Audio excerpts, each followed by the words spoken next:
Para el tipo B, perdón. ¿Ya? Entonces, arrancamos.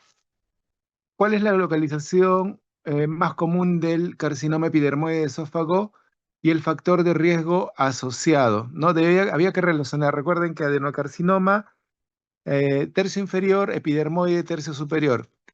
Eh, es lo más frecuente. Entonces, tercio inferior no, después adenocarcinoma, menos alcohol, ¿no? Tercio medio es indistinto, pero el esófago de Barrett está asociado a adenocarcinoma, no a epidermoide. Tercio superior sí, tabaco. Esa es la respuesta correcta. Tercio superior sí, pero la obesidad, recuerden que la obesidad está relacionada al ERGE y el ERGE esófago de Barrett, por ende, adenocarcinoma. Tercio inferior no. Muy bien, respuesta C entonces. Dos, de acuerdo con los criterios de Tokio para la colestitis aguda, ¿cuál de los siguientes es un indicativo de severidad? Severidad tengo que ver en falla de órgano, ¿no es cierto? Tengo que buscar falla de órgano. Leucocitosis menor, no. Signo de Murphy, no tiene nada que ver acá. Proteína C reactiva, puede estar elevado, ¿no? Edad avanzada, sí. Plaquetas en 70.000, eso significa plaquetopenia. Trastorno de coagulación, falla hematológica. Respuesta, la E. 3. Mujer proveniente de Cajamarca de 40 años presenta múltiples quistes hidatídicos en ambos lóbulos sin complicaciones. O sea, una paciente que tiene quistes hidatídicos. Listo. ¿Cuál sería la indicación más correcta? Entonces, tenemos una paciente que tiene quiste hidatídico. Una vez diagnosticada, lo primero que tenemos que hacer es el manejo médico del quiste hidatídico. Albendazol, 15 a 21 días o 30 días de acuerdo a un esquema, y luego recién la cirugía. ¿Ok? Esto previene las respuestas. O sea, con esto tratamos de llegar a la cirugía con el germen muerto, ¿no es cierto? O por lo menos controlado. Entonces, ¿debemos aspirar? No, pues nunca se aspira. Nunca se... cha-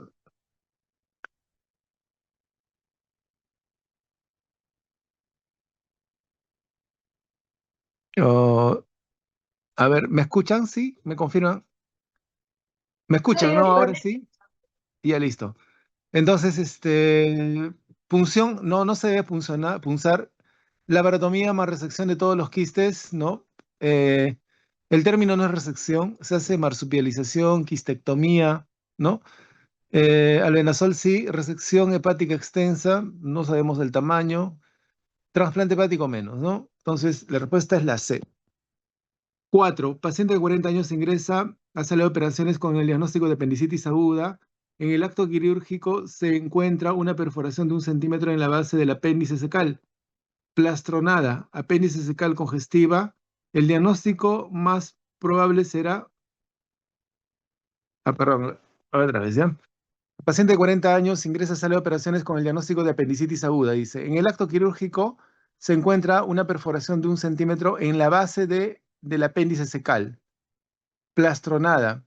El apéndice cecal está congestiva, o sea, ligeramente congestiva. Recuerden que hay fases, ¿no es cierto? Una fase que es congestiva, la otra fase es supurada, necrosada y perforada. Ustedes decían en la primera fase, pero acá me están preguntando por la perforación. Si una apéndice es congestiva, eso significa que no está perforada, entonces la perforación se debe a otra causa. ¿Cuál es la otra patología a descartar en el colon derecho? ¿No es cierto? La presencia de... perdón un ratito.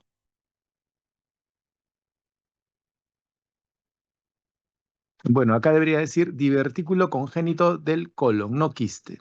Vamos a ver esta pregunta, ¿sí? Vamos a dejarla acá. Bueno, adenocarcinoma de ciego perforado, poco eh, los del lado derecho no se perforan porque crecen hacia afuera, ¿no es cierto? Los del lado izquierdo causan obstrucción. Colitis ulcerativa perforada no es la complicación. Pseudoquiste de colon perforado, no hay pseudoquistes en el colon. Quiste congénito de colon, no hay. Lo que hay es un divertículo congénito, ¿no? Esa es la palabra, carcinoide de colon. A ver, un momentito, voy a anotar esta pregunta. 5. Paciente mujer de 63 años con el tiempo de enfermedad de 4 meses caracterizado por ictericia progresiva e indolora. Pérdida de peso 20 kilos, coluria, acolia. Al examen físico presenta signo de Cubusier-Terrier. ¿Cuál es el diagnóstico más probable. Entonces, si tienes Cubusier-Terrier, eso significa que la vesícula es palpable y eso se da cuando hay lesiones de la vía biliar distal o que sea congénita o que sea oncológica o que comprima con algo, ¿no? Por ejemplo, cabeza de páncreas o los cánceres del colédoco distal, colangiocarcinoma. Tu tumor de Klatskin es proximal, no tiene nada que ver. Quiste congénito de colédoco no va a dar Cubusier-Terrier. Colangiocarcinoma del tercio inferior del colédoco, ahí está la respuesta. Cáncer de duodeno, primera porción, no tiene nada que ver con la segunda porción, que es donde llega la vía biliar. Cáncer de cola de páncreas, menos, pues. La 5, la C. 6. ¿Cuál sería el tipo histológico más frecuente de cáncer gástrico en un paciente de 30 años con antecedentes familiares? ¿Mm? El tipo histológico de un cáncer gástrico de un paciente de 30 años, difuso, ¿no es cierto? Y el subtipo, células en anillo de sello o indiferenciado. Adenocarcinoma, mayores.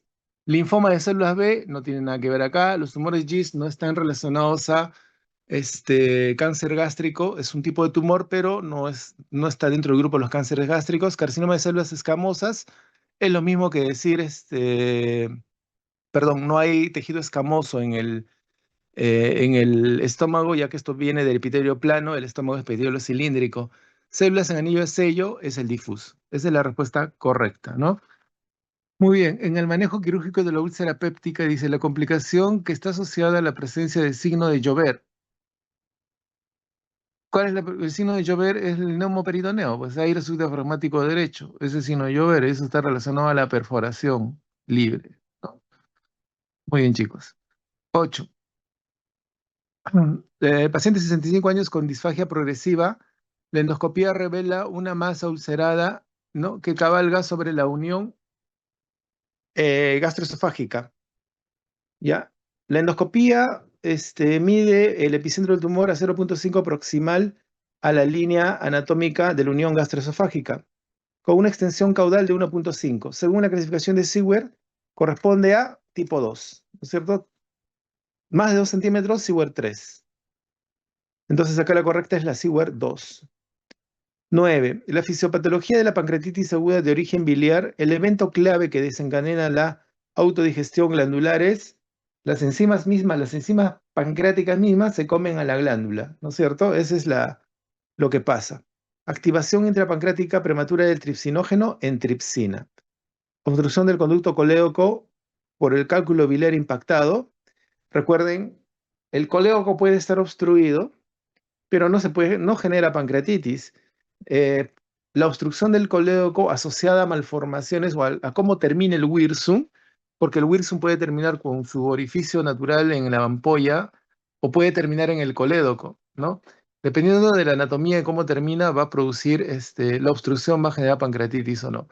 Pero la fisiopatología de la pancreatitis aguda de origen biliar se refiere a la activación del tricinógeno en tripsina, ¿no? Muy bien, 9. 10. Adulto de 35 años, diagnosticado de quiste de colédoco tipo 1 hace varios años y nunca ha sido operado. El quiste de colédoco, recuerden que está íntimamente relacionado al cáncer de la vía biliar, o sea, el colangiocarcinoma. Hay pérdida de peso y dolor persistente. ¿Cuál es la complicación maligna asociada? A ver, esta pregunta ya pues es fácil, ¿no? O sea, si es vía biliar es un colangiocarcinoma. Podrá ser hepatocelular, no tiene nada que ver la vía biliar con el hígado. Entonces, chao. Peor con el estómago, menos con el páncreas, menos es un linfoma. Entonces, esta pregunta a ojos cerrados yo la resuelvo. 11. Para un quiste diatídico hepático gigante, 10 centímetros dice, y superficie del lóbulo hepático derecho. ¿Ya? Lo más frecuente por vascularización y por irrigación llegan hacia el lado derecho. ¿Ok? El riesgo de siembra peritoneal durante la cirugía abierta es significativo porque es grande, ¿no es cierto? Y un cuidado que tenemos que tener es que no derramemos los escoles durante el destechamiento del quiste. ¿Cuál es el protocolo intraoperatorio estándar más eficaz para minimizar el riesgo de siembra y analizar y anafilaxia durante la remoción del quiste? ¿Qué es lo que tengo que hacer? Es proteger alrededor de la tumoración quística. Yo uso gasas embebidas con solución hipertónica, ¿no? Tengo que proteger. Aislamiento del campo con compresas con solución escolicida o inactivación in situ con suero salino hipertónico. Es lo que tengo que hacer. Entonces, ¿debo irrigar masivamente la cavidad peritoneal? La solución salina no sirve de nada. Técnica de marsupialización, dejando el quiste abierto al peritoneo y drenado gradualmente. Esa es la técnica de tratamiento final, pero me está preguntando por la forma en la cual yo tengo que evitar que haga siembra, ¿no? La marsupialización es una técnica de manejo del quiste hiatídico. Solo se realiza una punción y aspiración total antes de la incisión del periquiste, confiando en la quimioprofilaxis. No tiene nada que ver quimioprofilaxis acá. Administración de un bolo de adrenalina intravenoso antes de la apertura. No, son respuestas que no tienen sentido, ¿no? Entonces, el aislamiento del campo con compresa es lo que tenemos que hacer. 12. ¿Cuál de los siguientes factores se puede estar relacionado al desarrollo de acalasia? ¿Cuál de los factores? Recuerden que es una alteración de los plexos de Meissner y Auerbach, ¿sí? ¿Tabaco y alcohol en acalasia? No. ¿Dieta rica en nitrosamidas para acalasia? No, para cáncer de colon. Antecedentes de tilosis, tampoco, cuando se engruesa la piel, ¿no? Como una esclerodermia más o menos. Esófago de Barrett y obesidad no tiene nada que ver, eso está más bien relacionado con ERGE. Estrés emocional grave, sí, esa es la respuesta correcta. 12C. 13. La manometría esofágica de alta resolución en un paciente con disfagia progresiva y regurgitación de alimentos no digeridos, sugestiva de acalasia, mostrará de hallazgo características de ¿qué te muestra una manometría? Alteraciones en la función motora del esófago, ¿no es cierto? Parálisis, falta de funcionamiento y ausencia de relajación del esfínter esofágico inferior. Esas dos cosas tengo que buscar como respuesta. Ausencia de contracciones peristálticas en el cuerpo esofágico, ya, perfecto. Hipotonía generalizada del esfínter esofágico inferior. ¿Hay hipotonía? No, pues es hipertonía, ¿no? Hipertonía generalizada del esfínter esofágico superior es el inferior. Ondas terciarias de contracción simultánea, no hay ondas porque hay parálisis, hay ausencia de contracciones más bien. Presencia de contracciones peristálticas, no. Eso sería normal.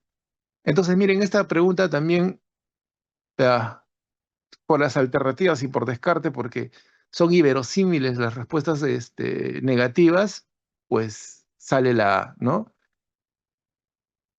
En el proceso de carcinomatosis colorectal, en la vía más común de inestabilidad cromosómica, ¿no es cierto? Se inicia típicamente con mutación del gen supresión tumoral APC, de la poliposis múltiple, ¿no? Entonces aquí la respuesta es la D.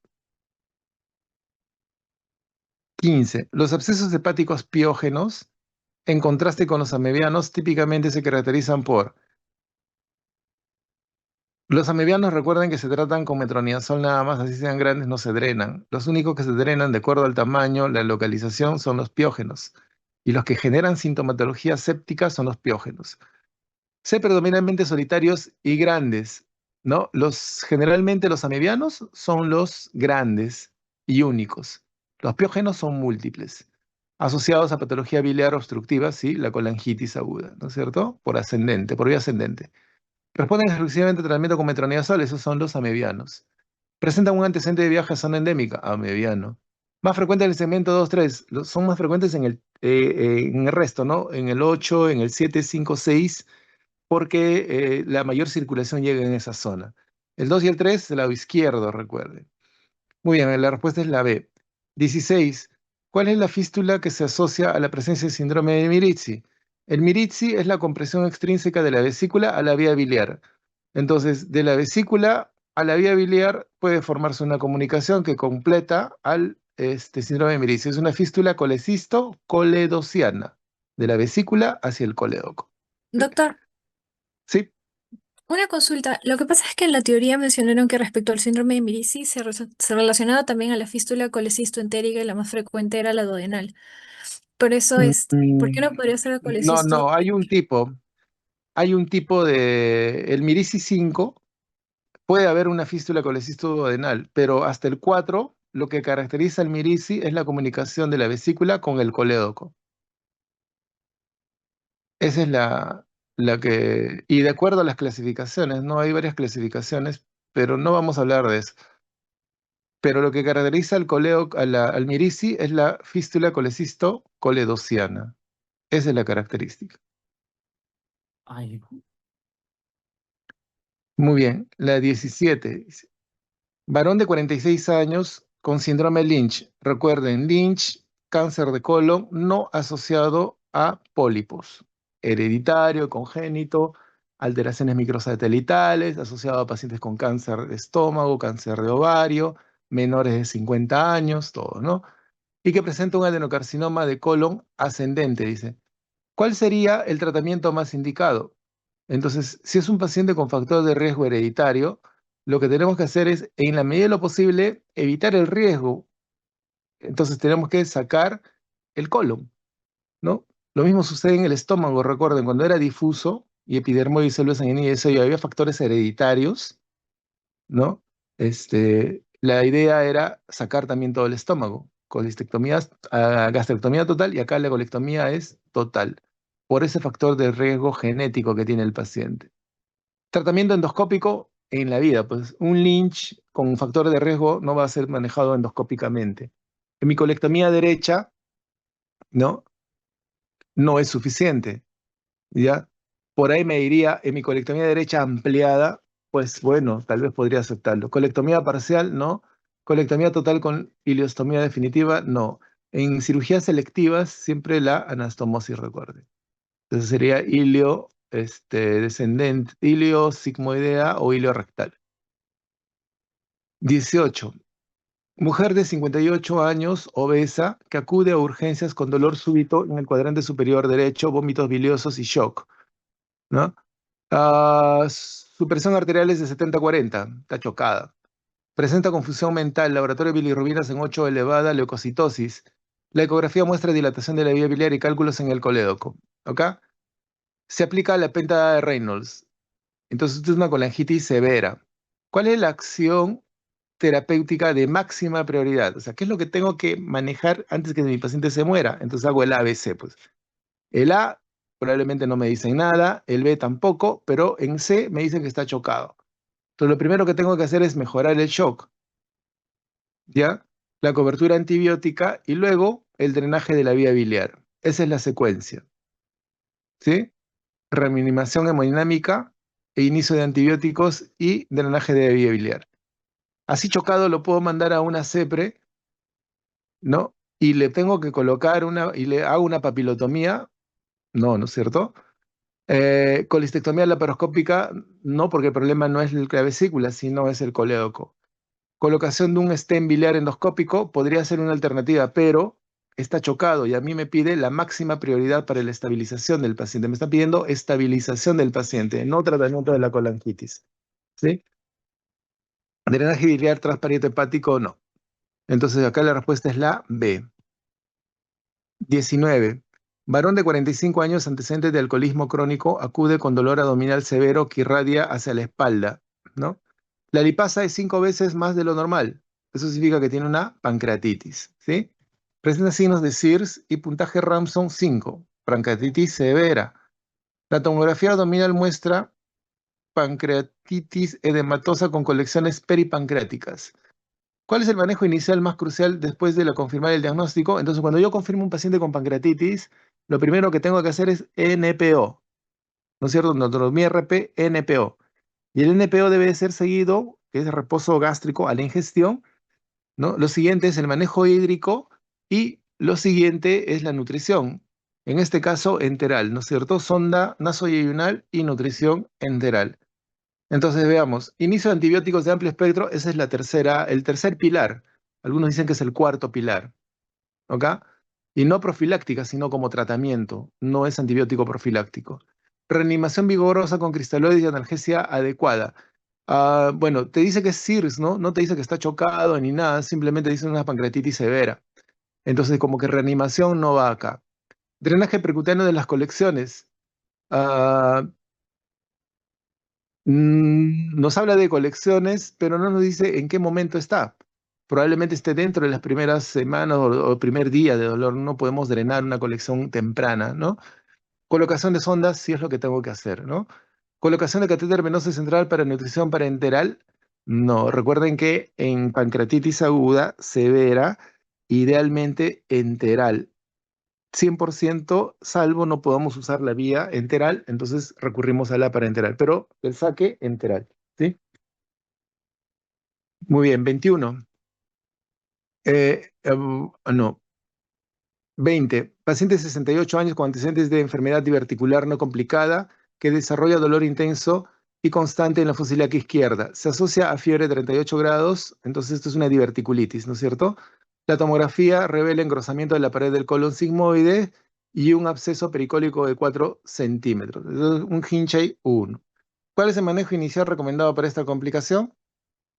Hinchey 1. La parotomía exploratoria, no. Tratamiento conservador con antibióticos y observación, sí. Hinchey 1. Drenaje percutáneo, ¿de qué? Es un Hinchey 1 y además mide 4 centímetros del absceso.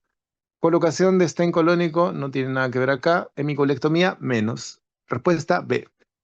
21. La 21 de la A es igual a la 1 de la B. Entonces se toma una tomografía el día 22 de una pancreatitis aguda. Día 22 es igual a decir tercera semana, ¿no es cierto?, de pancreatitis. Ya se evidencia la presencia de colecciones heterogéneas y de densidades distinta a la líquida en diversos grados. Es una colección heterogénea, como dice la premisa. En diferentes lugares, sin pared definible ni cápsula que encapsule la acumulación. ¿Cuál es el diagnóstico? Entonces, antes de las 4 semanas, aguda. Pasadas las 4 semanas, pseudoquiste o acumulación necrótica definida, encapsulada. En este caso todavía no está encapsulada, ¿no es cierto? Es una acumulación necrótica aguda nada más, por lo heterogéneo que es, ¿no es cierto? Entonces, acumulación aguda líquida peripancreática, no sería, la densidad sería líquida. Acá nos está diciendo que es heterogénea. Pseudoquiste pancreático, pasadas las 4 semanas. Necrosis pancreática, pasadas las 4 semanas. Pancreatitis crónica no es. 21A.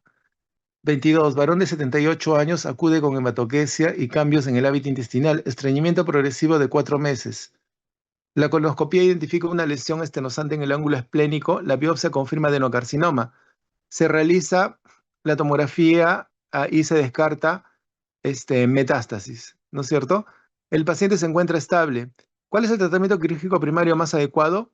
Si el tumor está en el ángulo esplénico, ¿no? Ah, lo que corresponde hacer con este paciente, inicio del colon descendente, lo que tenemos que hacer es una hemicolectomía izquierda, ¿no? Ampliada con anastomosis primaria. ¿Por qué selectiva? ¿Sí? Colocación de stent, no. Resección de tumor más derivación tipo Harman, no, porque es alto, pues, ¿no? No llega a ser Harman acá. Quimioterapia, no. Hemicolectomía derecha no tiene nada que ver el lado derecho. 23. Paciente de 40 años, obeso, con dolor severo en el epigastrio, con irradiación hacia el dorso, asociado a ictericia y coluria, ¿ya? La tomografía muestra una masa sólida en la cabeza del páncreas y dilatación de la vía biliar. El CA19 es efectivamente elevado. No se identifica metástasis a distancia. ¿Cuál es el procedimiento quirúrgico curativo estándar para esta patología? Cáncer de cabeza de páncreas, igual a Whipple, cirugía de Whipple, duodenopancreatectomía, ¿no? Entonces la respuesta es la C. 24. En el contexto de la colangitis aguda grave, ¿cuál es el mecanismo de acción más crítico de drenaje de vía biliar de urgencia endoscópico percutáneo para mejorar la supervivencia?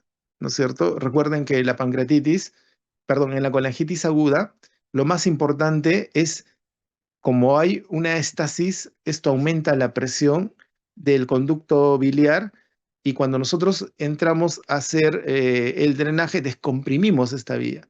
Entonces, esa es la premisa, descompresión o descomprimir la vía biliar para disminuir la presión intracoledocéana, que es la que está generando el éstasis y la translocación bacteriana. Importante sacar el cálculo, yo les comentaba que no, ¿no? Puedo descomprimir y quedarse el cálculo y en una segunda fase recién manejar el cálculo, ¿no? Mejora la sepsis y después se maneja el paciente. Entonces, facilitar conversión no conjugada no tiene nada que ver, promover la distribución de células de Kupffer, ¿no? Permite la colocación de un stent, ¿no? Reduce la presión intraluminal de la vía biliar, eso es lo que pasa, ¿no es cierto? Permite la migración de ictericia, no. 25. El síndrome ictérico obstructivo, ¿cuál es el hallazgo clínico y paraclínico que tiene la mayor, que tiene la mayor sensibilidad y especificidad para diferenciar una obstrucción benigna y una maligna. ¿Ya? Entonces, el dolor, ¿no? Recuerden que en el caso de las coledocolitiasis, generalmente inicia con dolor intenso y súbito. En cambio, cuando son por neoplasias, lo último que viene ya es el dolor, ¿no? Y títulos de bilirrubina mayores a 10. Niveles de amilasa sérica mayores, no. Ictericia con dilatación de vía biliar. Bueno, si nos dieran una característica de la ictericia aguda y creciente, podría ser. O en ondulante, podría ser. Pero simplemente me dice ictericia. En ambos casos hay ictericia, ¿no? Prurito sin fiebre. Y elevación y fiebre con escalofríos, tirada de Charcot. No, ¿no? Entonces, 25A.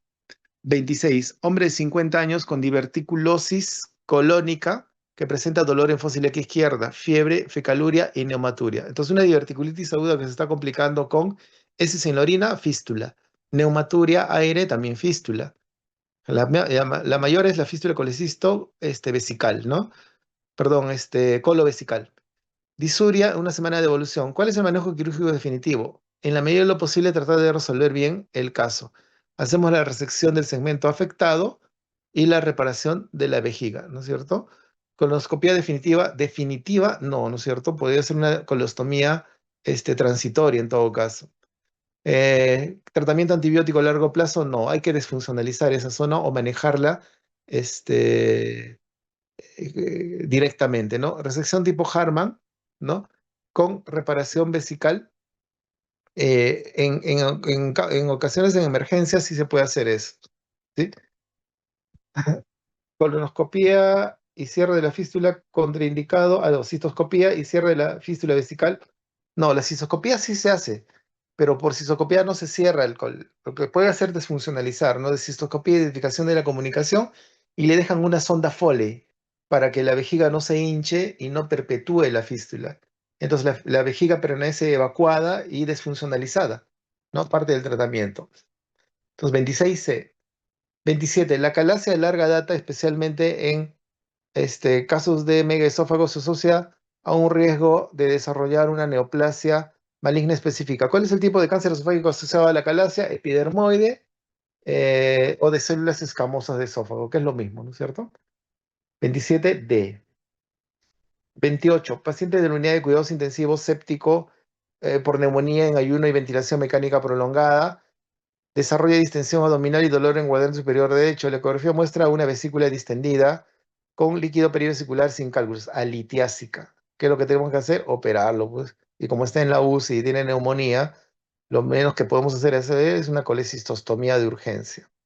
La pregunta es la 28, la C. 29. Un joven de 20 años presenta dolor anal intenso que describe como desgarro al momento de defecar y rectorragia escasa. Dolor cuando defeca igual fisura perineal. Tumoración o sangrado, hemorroides. Dolor al sentarse, al pararse, al caminar, al hacer la deposición, más fiebre, es igual a absceso perineal, ¿no es cierto? Y cuando mancha o moja y el paciente viene porque moja mucho su truza, es igual a fístula perineal. Entonces, por dolor a la defecación, esto es una fístula perineal y todavía dice que en la línea media posterior, la más frecuente. ¿Qué es lo que tenemos que hacer con una fístula perineal? Es una esfinterotomía lateral interna, ¿no? Porque se corta el esfínter anal interno. 30. Después de Doctor, una... disculpe, Sí, doctor, ahí en la pregunta indica sobre el manejo no quirúrgico. a ver.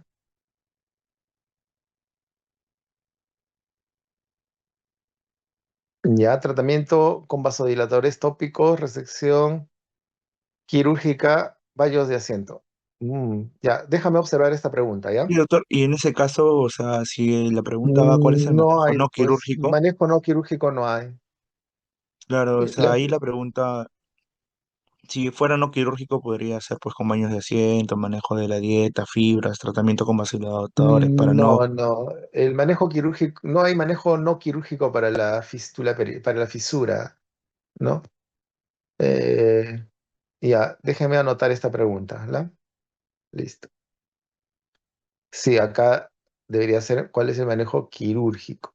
Bueno, entonces 29 la la vamos a observar. Acá. 30. Después de una resección curativa del cáncer colorectal, el antígeno carcinoma embrionario, que es el que sirve para seguimiento, se utiliza como marcador para la vigilancia. Una elevación aislada y persistente del CA en ausencia de síntomas, ¿cuál debe ser el primer paso para el manejo? Entonces, recomendar al paciente que suspenda la vigilancia, no, pues debe seguir vigilando, ¿no? Iniciar inmediatamente quimioterapia empírica. Si el CA está elevado, lo primero que tenemos que hacer es confirmar la elevación y hacer sus exámenes, ¿no es cierto? En este caso, una colonoscopía o una tomografía. Realizar una laparotomía, no. Declarar la neoplasia primaria secundaria, no. Repetirse y pedir tomografía o PET scan o una colonoscopía, ¿no? Doctor, Respuesta E. disculpe. Sí, Disculpe. Si el CA ya ha estado persistentemente elevado, ¿para qué se volvería a repetir si ya ha tenido una resección previa? ¿No sería claro. incorrecto iniciar una quimioterapia si es que ya ha tenido el No, CA? Porque ahí en el enunciado menciona. no. Lo que pasa es que el CA, o sea, cuando se eleva el CA, tú tienes que buscar el punto, de dónde está elevándose. Entonces tú tienes que tomar una tomografía para ver si hay meta, o tienes que tomar una tomografía o una endoscopia, una colonoscopía para ver si hay un sincrónico o un metacrónico por ahí. O sea, no le puedes iniciar quimioterapia inmediata. Tienes que ver por qué está elevando. Entonces, ninguna de las anteriores cuatro es la correcta. ¿Sí? 30E. 31. Paciente mujer de 43 años, o es posible que la misma lesión o la misma zona de resección o la anastomosis que han hecho haya dejado bordes comprometidos y haya crecido nuevamente ahí. Por eso tienes que identificarlo primero. Muy bien, 31. Paciente mujer de 43 años presenta heces acintadas, dice rectorragia intermitente y tenesmo. Al examen se encuentra un tumor de 6 centímetros del margen anal, abajo, ¿no es cierto? Invasión del mesorrecto y ganglios positivos. El tratamiento sería, en el caso de los tumores del recto, como en el esófago, para lograr una mejor resección, estos pueden ir a quimioterapia, ¿no? ¿Dónde está la pregunta? Ya. Para quimioterapia con el objeto de reducir el tamaño y desarrollar una resección más completa, ¿no? Entonces, Smiles a 6 centímetros, no, ¿no es cierto? Eh, Quimioterapia sistémica sola, no. Radioterapia sola, no. Resección anterior baja inmediata, no va. Quimiorradioterapia neoadyuvante, eso es lo que va, con el objeto de bajar la lesión. 31E. 32. Debido al punto de vista fisiopatológico, ¿cuál es el mecanismo subyacente que perpetúa la fisura anal crónica? La fisura está relacionada con patología del esfínter anal interno. Entonces, la hipertonía del esfínter anal interno es lo que perpetúa este problema, ¿no? El dolor. 32 de 33. ¿Cuál es la causa subyacente más común en la mayoría de las fístulas anales primarias no asociadas a otras enfermedades como el Crohn o el trauma? Toda la fisura en el 99.9% viene por inflamaciones de las glándulas de las criptas, o sea, las glándulas anales, ¿no? Infección de las glándulas anales. La D. 34. Según la regla de Gutzal modificada, ¿cuál es la trayectoria esperada para una fístula con una apertura externa ubicada hacia adelante, ¿no? Y a menos de 1 centímetro es un trayecto corto, simple, ¿no es cierto? O recto. Es una fístula simple. ¿Ok? La respuesta correcta que es la B. No tiene trayectoria cruzada, no tiene trayectoria curva, menos en herradura. Y el trayecto al elevador del ano no, está muy elevado, ¿no es cierto? Eso debería ser posteriores o más de 2 centímetros. 35. Varón de 60 años con cirrosis por virus de la hepatitis C.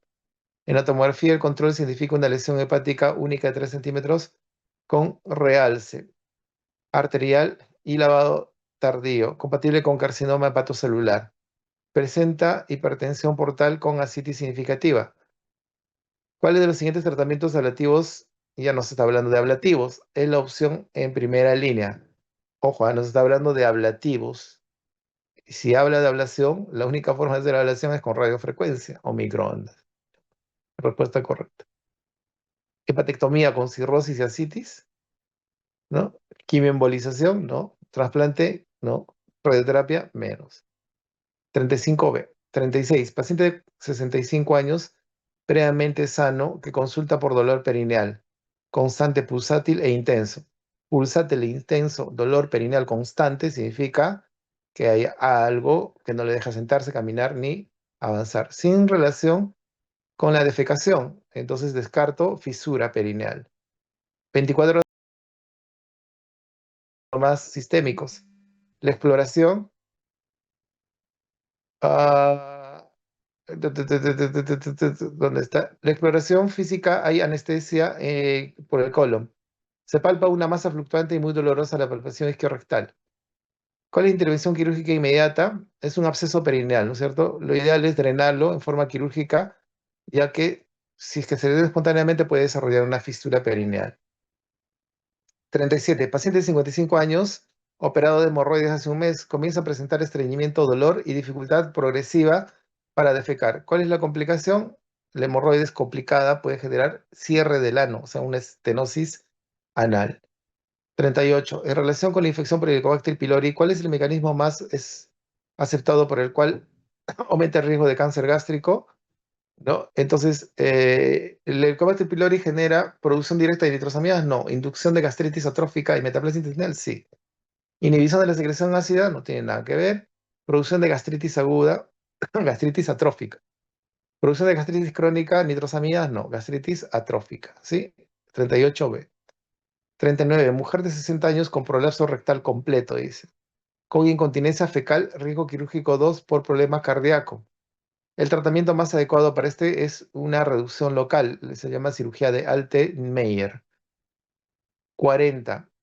Un paciente con dolor abdominal, predominio de hipocondrio derecho y fiebre presenta un absceso hepático piógeno de 6.5 centímetros de diámetro. La causa es una colocolitis recurrente. ¿Cuál es el manejo inicial más apropiado para este absceso? Más de 5 centímetros, drenaje. Empezamos por percutáneo, luego por laparoscópico o finalmente abierto, ¿no? Entonces, drenaje percutado guiado por imagen. Listo, chicos, ¿alguna pregunta? Entonces tenemos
el 5 solo es un chiquito porcentaje nomás.